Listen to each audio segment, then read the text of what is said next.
have to break. So, sir, in the back. Yes, Jerry. Dan, in this meeting and previous meetings, used the word silo many times. Could you explain, just so that we're all sure we all understand what you mean? Sure. Just what it is you mean by silo. Sure. Silos are a metaphor for things happening in one area without knowledge of what's happening in another. And that's the way a lot of agencies sort of evolve over time, where they sort of do their own little thing, separate and apart from other agencies, rather than working together. And this is something that's sort of a consequence of any organization that's large enough and around long enough where they develop these silos. It could happen in business too, where different departments don't really work in tandem with each other. So that's simply what silos mean. By breaking down the silos, that improves the communication and theoretically improves the efficiency. Yes, sir? In the state of New Jersey, the state policy has driven the state of New Jersey to the 50th most business-friendly state in the country. My question to you is, knowing the state government has done that, how can we trust the state government to do what's right for people? You know, that's absolutely an unbelievably good question, and it really rings a lot of bells. Governor Christie came in here. Unfriendly. Let me just answer, okay? Governor Christie came into office promising this sort of change. His whole administration is based on this sort of change, and change is one of those words that's been worn out over the last few elections, if you know what I mean. But wait a second, the legislature hasn't changed. I know. He can't do it all by himself. Exactly. Exactly, so nothing's going to change? No, nothing. It won't change as quickly and as broadly as we would like. I'm with you on that one. But the governor is great at reaching across the aisle and brokering deals. We have a 2% property tax that never would have happened in anybody's wildest imaginations. Also, the increased pension and health benefits contributions. All of these things happened as a minority governor. So you're right, it would move much quicker if things were a little bit different there. But he is making good progress, and he's one governor who can make this work. And he has assured both Dan and I, face to face, that he would support this program and make it work for economic development. Yes, ma'am. Hi, Jerry. Hey, Judy, I didn't recognize you. Hi, nice to see you. There was a phrase that you used that made me a little nervous when you did your presentation. Only one? This is the one that made me the most nervous. The phrase you said is, we are not looking to be heavy-handed with regulation. And then you said we can instead use fiscal and revenue and blah, blah, blah, some other kind of tools. I thought you said fiscal, revenue, and political tools. The whole thing made me nervous. I feel that in New Jersey we have to be really careful about regulation if we want to protect our natural resources, our air quality, our water quality, etc. So what does that mean, we are not going to be heavy-handed with regulation? Well, in speaking in relation to the plan, we don't want this plan to be a heavy-handed plan, which typically, and I'm a small-town mayor, so I worked on this with a view from not being want to be told what to do from the state level. So we wanted this to be something that municipalities could participate in if they so choose, or not participate in. We wanted to respect home rule and leave the local decisions at the local level. We feel those sort of land use decisions are best served at the local level, where citizens are appointed to their local zoning boards and local planning boards and elected office. So that's really what we mean by not having a heavy hand. We want to work with everybody, really have everybody on the same page, but every town in this state is different. This is like 566 snowflakes, these towns. Everyone is different. And you have to respect that. Some towns want a lot of development. I tell this story all the time. We met with a bunch of mayors and local officials, seeing what they would want to see out of the state plan and how can we help. We had one mayor, a friend of mine, from a town in Monmouth County, said, listen, we don't want centers, we don't want sewers, we don't want sidewalks, we want to be left alone. We're a horse community and we want to remain that way. The other side of the table is another guy saying, we want all the development over here. We want to develop. So that's the sort of diversity of opinion on their development destiny that we're trying to respect and protect.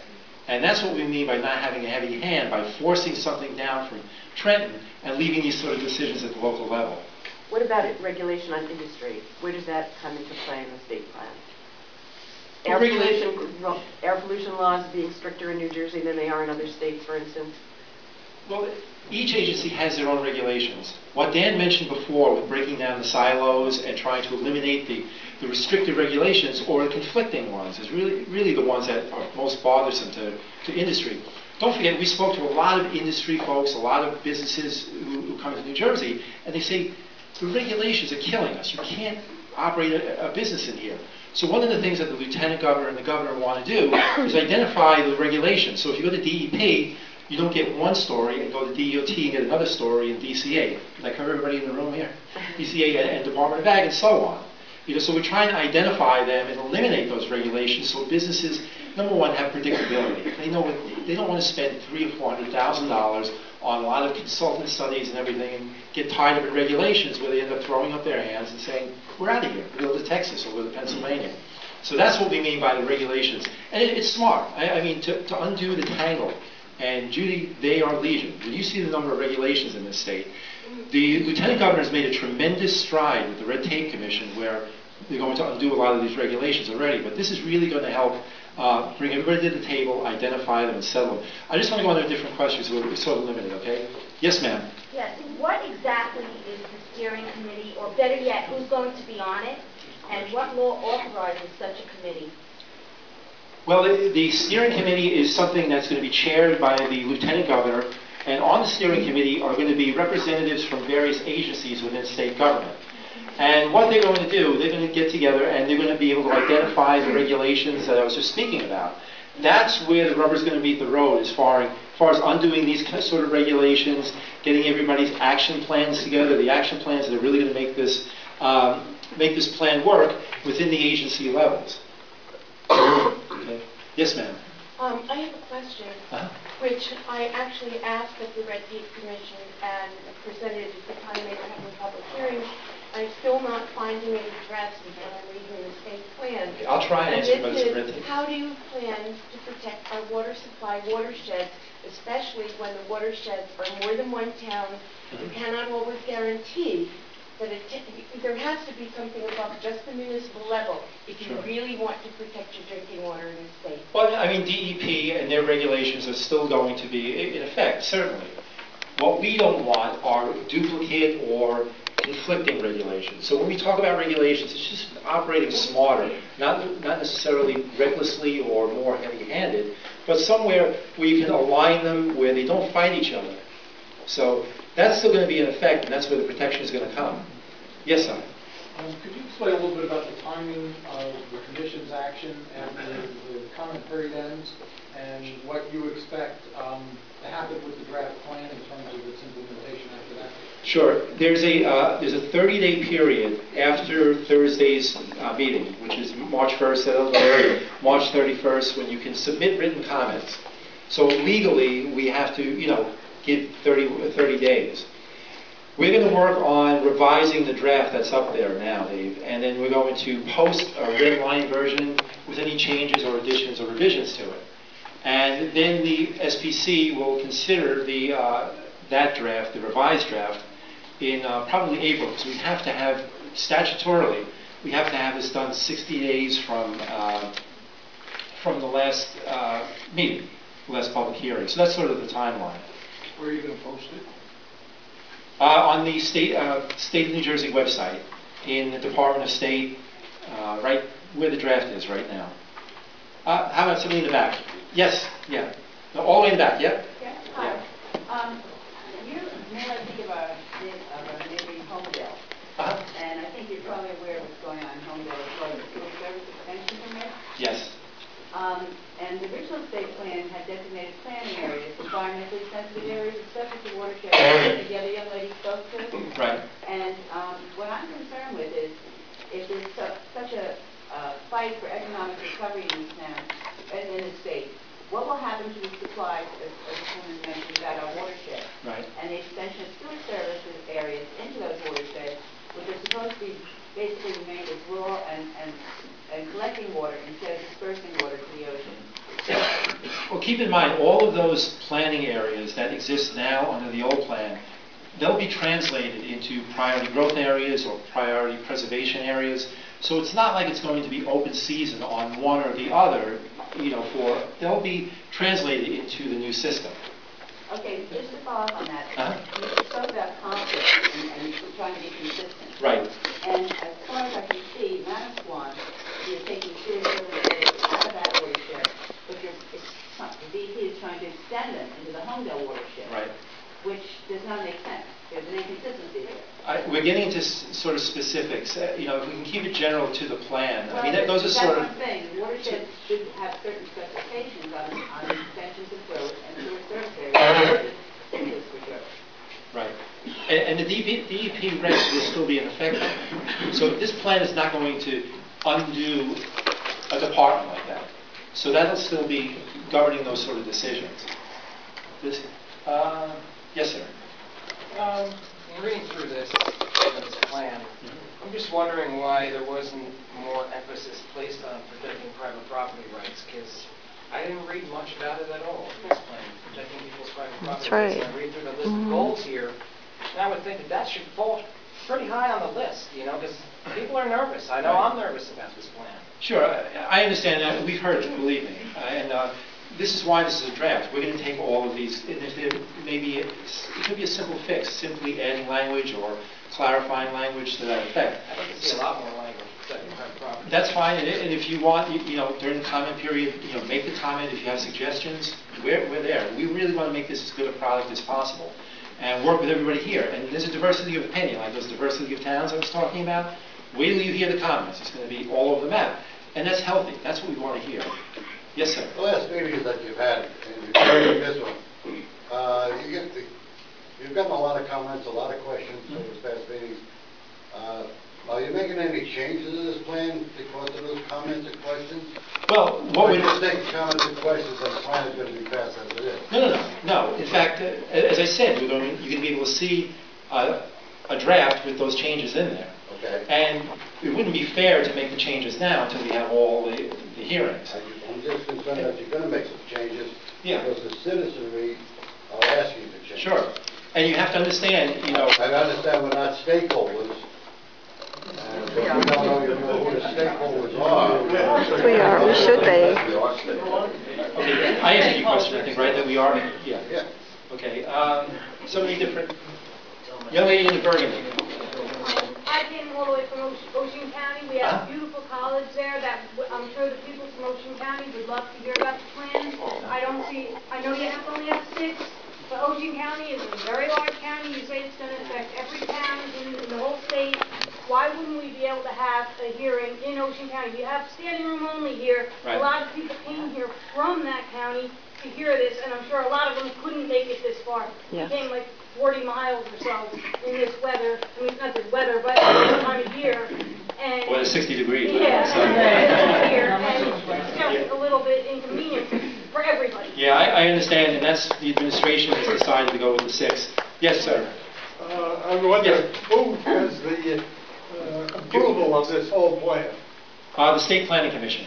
They will vote on the final version. Not the legislature? No. Why not? And who elected Well, that's the way the law is. Well, who elected these people? Well, they're appointed by the administration or prior administration. One at a time, please. This is the way the law was written in 1985, so this is what the administration inherited. So we have to follow the law. The statute says this. Yes, sir. Yeah. Hi. I had a question. I'm not sure if it was covered, but as a policy plan, there's been a lot of talk about consolidation and shared services. Right. Does this dovetail with that concept? Well, I mean, broadly, I guess, yes, it's something that we would like to see. That's a little bit different animal because that's a lot of legislative things. Now there was a bill, S2, that was just passed about consolidation, and it's a good first step. Now I'm talking like a mayor, doesn't go far enough because there's a lot of impediments to shared services. But it's a good step in the right direction. So that's the sort of thing. I like the idea of shared services and consolidation voluntarily. I don't like towns being forced to do it. I think it's wise to let them do it when it makes sense to them and makes sense to the residents. So, but I mean that's again just me. Yes, ma'am. Yes. Who makes up this state planning commission? Who are these people? Who are these people? It's a mix of public members and also cabinet members. Public meeting. Public meaning folks from around the state. And how are they chosen? They're chosen by, they usually send in a letter of interest, and they're reviewed. Then they go before the Senate for confirmation, and if they're voted on, then they're put on the commission. Special interest. So. Are they from special interest groups, or are they No, regular taxpayers? They're regular guys. Are there any requirements that goes along with the choosing? There should be property owners. Where are they should be, listed? Residents of the state. They Yeah, should be, you can't be born in Kenya. Some business. They listed somewhere? Yeah. Are they listed on the front of the plan? I mean, the requirements are typical. You have to be voting age and a resident of New Jersey and all that. But the members are listed in the plan.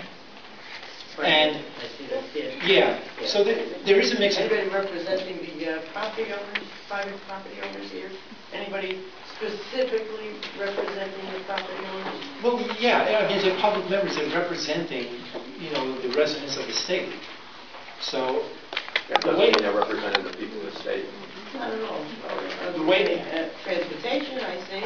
The environment, I Yeah. see. I don't see anything that says, that we're being represented. And I really think, being that we are Right. the majority of the people in the state, we weren't asked to be stakeholders.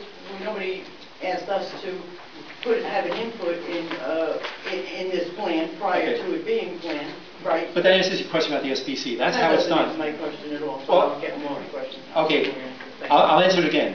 The SPC is chosen by the administration at the time. Who? And they're chosen, Who? they send a letter of interest, and they go before the Senate for confirmation.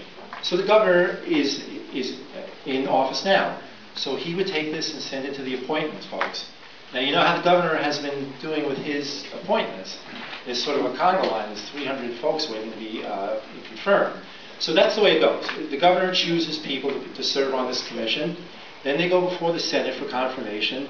If the Senate confirms them, then they become sitting Can I members. just add one simple thing to that? Is Yeah. the balance of the Senate also have an effect on, who gets accepted and who doesn't? Well, it could. I mean, unfortunately, that's why there's a bit of a backlog there, and that's the reality. Yes, sir, in the back. Within the body of the plan, there's a mention of using of incentives to gain cooperation from the municipalities. Right. We've also talked about green energy, supporting green energy industry. This usually involves some sort of incentives, tax breaks, increasing of public or protected lands involves the cost of maintaining those properties. And remediation of costs to the municipalities, which I believe Dan addressed earlier.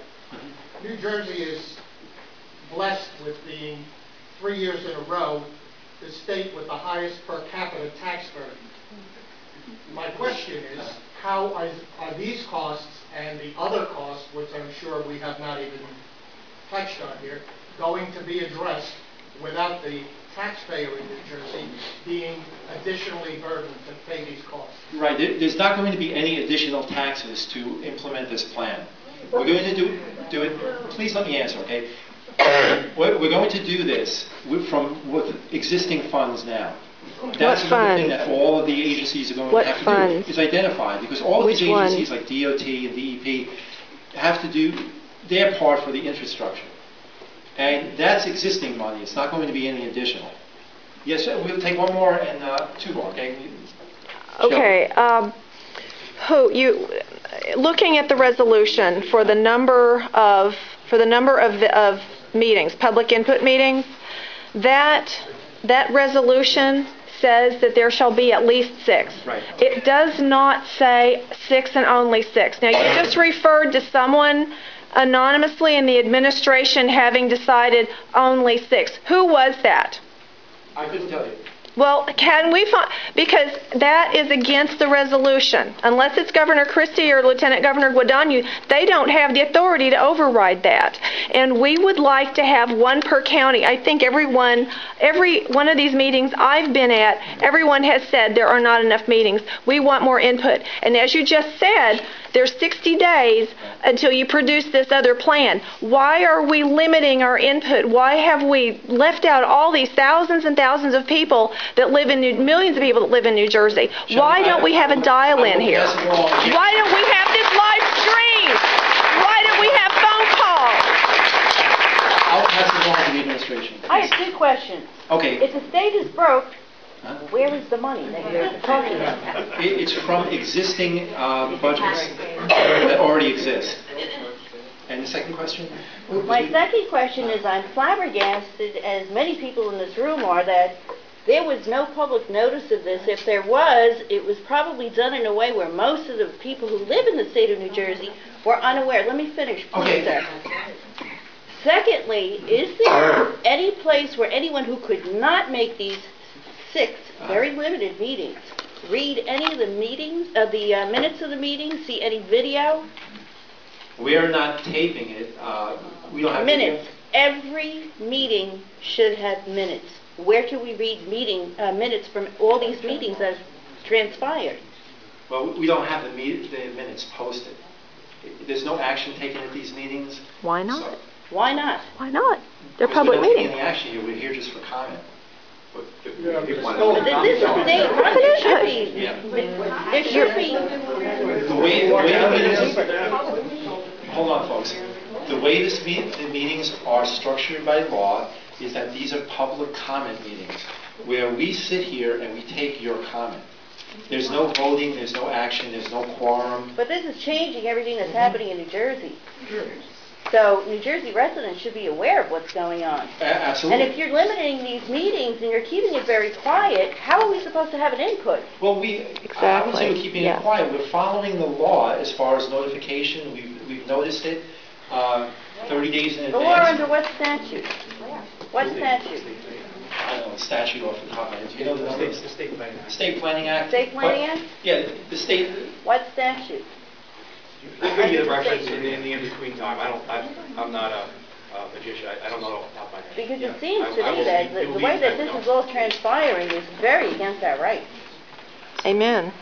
Okay. Listen, folks, let's take a quick 5-minute break, and then we'll come back and we'll open the floor up for the public hearing. We're a few minutes after 7, okay? Thank you very much. But there's some people who still wanted to ask questions.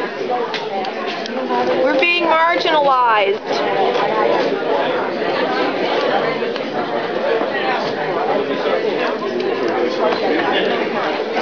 Start protesting, folks. You're being dealt by